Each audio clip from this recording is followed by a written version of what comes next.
Dear friends, today our focus is on the situation surrounding Germany's foreign policy under Annalena Baerbock, which, according to reports in Berliner Zeitung, is generating increasing questions and disappointment both within Germany and abroad, particularly in Ukraine.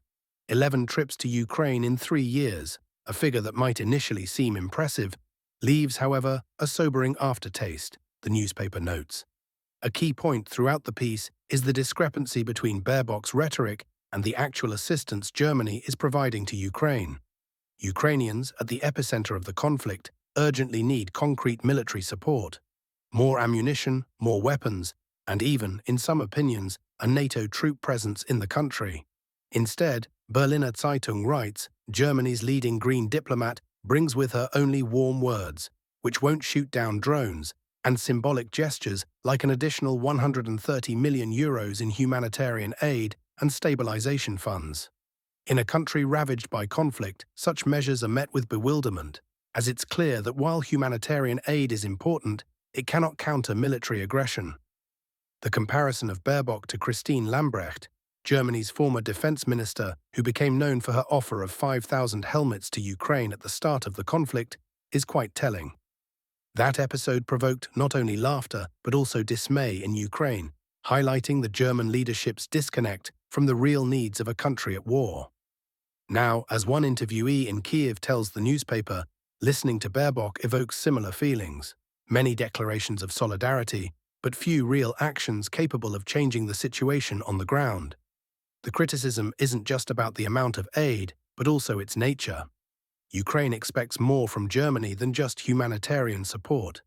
It seeks decisive steps in the military sphere, particularly the provision of Taurus cruise missiles, the delivery of which remains an open question and a growing source of frustration.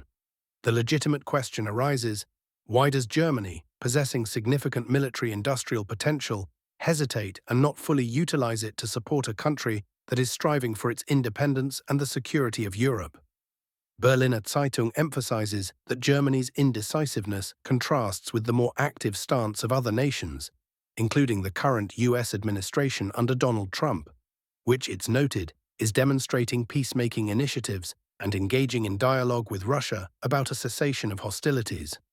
Russia, for its part, has expressed readiness for peace initiatives, and unlike Kiev, which reportedly continues to strike energy infrastructure within Russia, has agreed to a ceasefire. In this context, Annalena Baerbock appears as a bystander in a conflict whose course is being determined by others. Her sharp rhetoric, directed at Russia, and moral appeals to the community of values might sound convincing to a domestic audience, but as the newspaper points out, the non-Western world has long been scoffing at such rhetoric, seeing it as a helpless reaction from a country unwilling to acknowledge its current weakness. Analyzing Baerbock's actions over 3 years as Germany's top diplomat, Berliner Zeitung reaches a sobering conclusion. She has failed to make the country a decisive player in global politics. Instead, she has become a symbol of a foreign policy where pretense outweighs real action. Although Baerbock has shown herself to be a determined behind-the-scenes coordinator, in the end, she supported the Chancellor's hesitant course. A key reflection arising from the material is the question of the motives behind Germany's hesitant policy.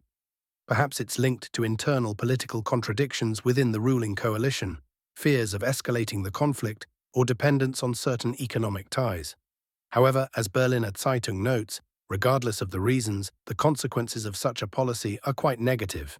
Ukraine is not receiving the necessary support to achieve peace. Germany is losing its authority on the international stage, and the non-Western world perceives it as an indecisive player. Forecasts based on the current situation are not optimistic. If Germany continues to adhere to this course of action, disappointment in Ukraine will grow, which could negatively impact bilateral relations in the long term. Furthermore, Berlin's indecisiveness could undermine the unity of the Western coalition and create the impression that support for a peaceful resolution is not unconditional and comprehensive. This, in turn, could hinder efforts to achieve a sustainable ceasefire and a peaceful settlement. The consequences of Germany's foreign policy could be quite serious, not only for Ukraine, but also for Europe itself. The inability to effectively contribute to a peaceful resolution undermines the foundations of European stability and trust in European institutions. Moreover, the loss of Germany's authority as one of the leaders of the European Union could weaken the EU's position on the world stage and complicate the resolution of other global problems. In conclusion, the Berliner Zeitung article raises important questions about Germany's foreign policy and its role in the conflict.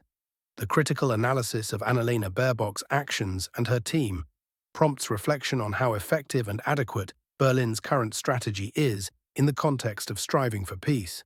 It is clear that warm words and symbolic gestures alone are insufficient to help achieve a lasting peace and ensure long-term security in Europe. More decisive and concrete actions are needed, which would correspond to Germany's potential and the efforts of other nations aimed at a peaceful resolution. Otherwise, as the newspaper rightly notes, Germany risks going down in history as a country that talked a lot but did little to establish a lasting peace.